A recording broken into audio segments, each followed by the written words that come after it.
Good morning, good afternoon, and good evening, and thank you for all tuning in.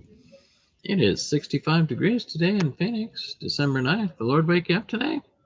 Well, if He did, give Him thanks and praise. Whatever you do today, right here, give it to God and give thanks to God, for His name is to be praised forevermore. You're breathing? That's His breath.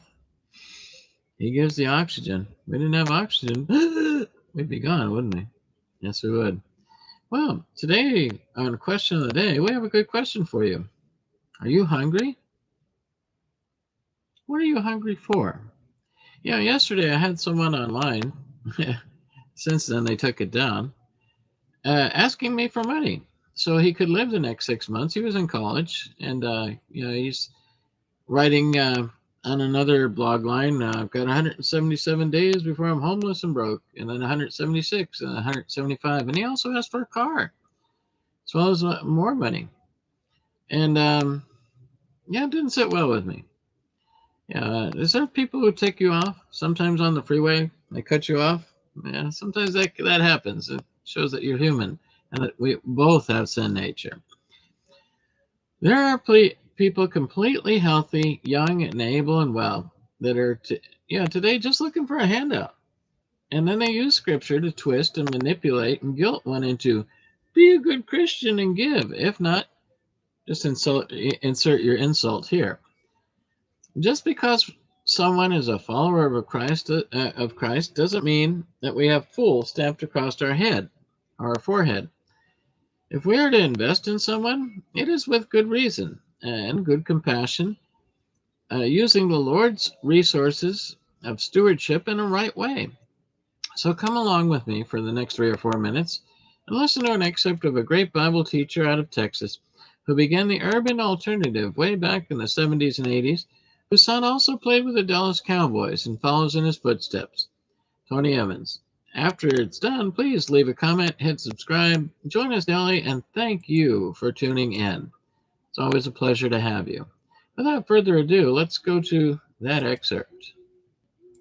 You driving your car, and you see somebody on the side of the road, hungry, please for some money for something to eat. We've all seen that. Most of us probably from time to time help somebody. But everybody with a sign up doesn't mean you ought to do something for them. Because there's always a question that has to be answered. What are you hungry for? See, if I give you money without knowing what you're hungry for, then that may be a bad investment. See, because if you're hungry for food, then it ought to be okay if I say, let's go to McDonald's. See, that ought to be good, because that's money, but it's money for food. But if you only use the word hungry and you don't put nothing in it, you could be hungry for drugs. And I don't want to give you money if that's what you're hungry for, because you only told me you're hungry. You gave me a fact, but you didn't tell me the truth. You just said, I'm hungry. That's a fact. But I didn't get the truth. I didn't get what you were hungry for. So until I get the rest of the story, I don't know whether to invest in that sign. Because I need to know what we're going to do with what I consider valuable, that is my money. See, God sees signs every Sunday from Christians coming to the church talking about, I need thee, oh, I need thee. Every hour I need thee. And we got the sign of church, Jesus, I need you. We waving a hair, I need you. God saying, for what? I want the rest of the story here. You just need me so you can use me up. You just need me so I can bless you so you can skip me. You just need me so I can do more for you so you can do less for me. You just need me. What for what? What's the rest of the story? Are you talking to a king or are you talking to Santa Claus? God says in Jeremiah, scripture you should read when you're prone to worry, chapter 17, Amen. Verses 7 to 8. Jeremiah 17, 7 to 8, God says, and I will remove your anxiety in a drought. You know what drought means? That means no rain.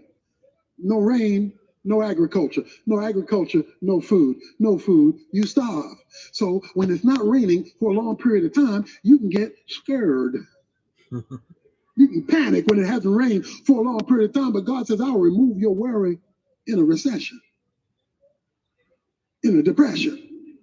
When you don't know where the stuff is coming from, I will calm your mind. Or as it says in Isaiah chapter 26, verses 3 and 4, I will keep him with a steadfast mind whose mind is stayed upon me.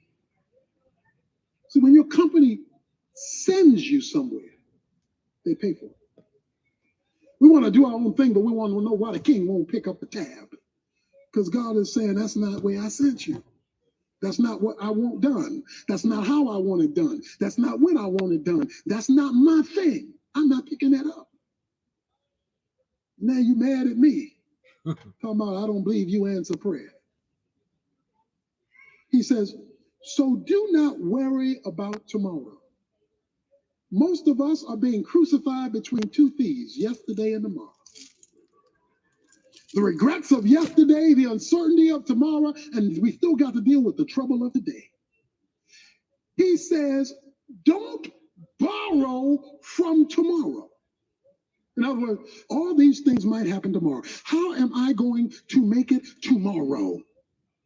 He says, when you withdraw from the bank of tomorrow, you've increased the burden of today.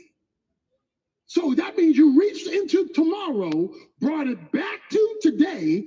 So now you got to deal with what you already had on your plate today and what tomorrow just added to that plate. And you got to pay interest on both. Yes, you do. Isn't that true? So, next time, maybe we ought to think that we might be blocking God's blessing to another by trying to do it ourselves in our own strength. Something to think about. Again, hit comment, hit subscribe. Thanks for joining us. Love to hear from you.